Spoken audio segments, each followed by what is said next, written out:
Halo teman-teman, siap-siap akhir Februari 2025 ini ratusan desa lapangan akan datang ke rumahmu. Lakukan ini agar aman. Nah, video ini saya buat khusus buat teman-teman yang sekarang sudah melakukan GALPay alias gagal bayar di pinjaman online agar bersiap-siap karena memasuki bulan Februari akhir ini akan banyak penagihan desa lapangan langsung datang ke rumah. Nah, di video ini saya akan bagikan kenapa alasannya dan bagaimana solusi menghadapi pinjaman online terutama di lapangan ini. Jadi mau simak video sampai habis ya teman.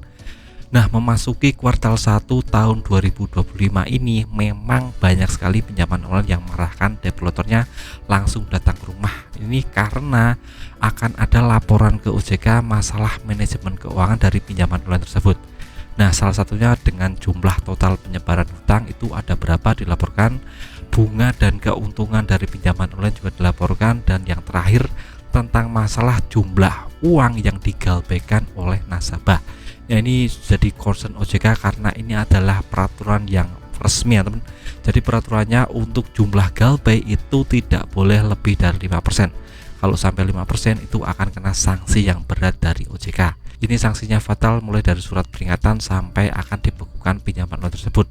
Jadi mau nggak mau pinjaman online akan mengerahkan berbagai macam cara agar dapat duit mereka balik ya teman. Salah satunya dengan mengerahkan banyak sekali developer yang akan menagih langsung ke rumah teman-teman. Jadi teman-teman harus lebih waspada tentang masalah ini. Terus bagaimana solusi menghadapi developer yang datang ke rumah bang? Nah, kali ini saya akan bagikan caranya ya teman. Yang pertama, teman-teman harus yang namanya tenang dulu, jangan panik. Itu yang paling penting ya teman, karena ini cuma masalah mindset dan pikiran teman-teman harus jernih terlebih dahulu. Kita cuma masalah tidak bayar tagihan, jadi tidak akan ada yang namanya sita aset atau di penjara. Itu yang harus teman-teman pahami terlebih dahulu yang pertama ya teman. Terus kalau umpamanya ada telepon dan WA, gimana bang menagih dengan kata-kata kasar atau itu? Nah, teman-teman harus kuatkan mental. Kalau teman-teman punya mental ya dijawab saja. Terus terang saja, kalau saya tidak punya uang sekarang, tapi kalau saya punya uang saya bayar, seperti itu ya teman. Tapi kalau teman-teman tidak punya kuat mental ya teman-teman acuhkan saja, atau di silent, atau malah di mute, atau malah diabaikan saja, tidak usah dijawab dari telepon dari pinjaman online yang menagih teman-teman. Itu tergantung teman-teman apakah kuat mental atau tidak. Itu penagihan lewat WA dan telepon. Terus untuk penagihan langsung ke rumah bagaimana bang? Nah, ini menjadi concern karena banyak sekali orang yang ditagih langsung ke rumah. Itu biasanya teman-teman harus pahami ini.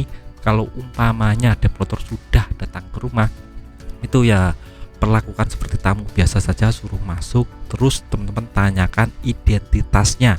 Identitas ini maksudnya identitas sebagai developer itu ada atau tidak, karena sertifikasi dari developer itu harusnya ada ya teman.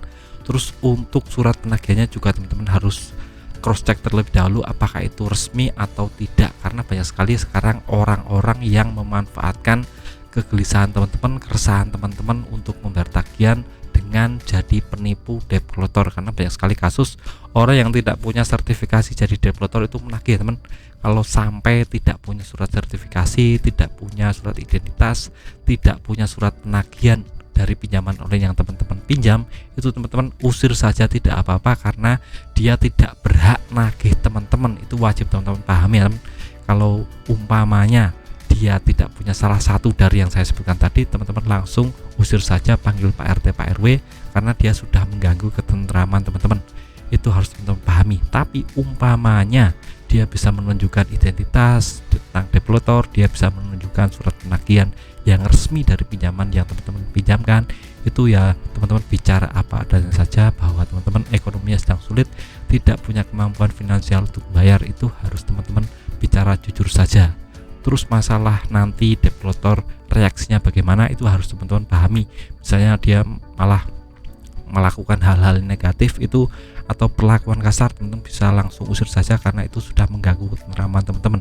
Intinya dia cuma mengingatkan bayar, tidak lebih dari itu untuk tugasnya. Dari SOP penagihan developer itu sudah resmi ada di OJK, sudah resmi ya teman. Jadi tidak boleh menagih secara kata-kata kasar, tidak boleh mengintimidasi dengan sara, tidak boleh melakukan hal-hal anarkis. Itu harus teman-teman pahami. Kalau melakukan salah satu hal tersebut, teman-teman bisa usir saja karena itu sudah kita dilindungi OJK. Jadi jangan pernah takut tentang masalah ini. Jadi tetap santai saja, tetap fokus pada kerjaan teman-teman, jangan pernah takut. Yang harus teman-teman ketahui, ini cuma masalah perdata bukan pidana. Jadi tetap santai saja, tidak akan masuk ke ranah hukum. Jadi slow saja. Nah, video singkat dari saya. Jika teman kurang puas dengan video ini, bisa tulis di kolom komentar tentang unek-uneknya seputar masalah pinjaman online, akan saya jawab sebisa saya. Dan video singkat dari saya, semoga bermanfaat. Tetap semangat kehidupan yang lebih baik.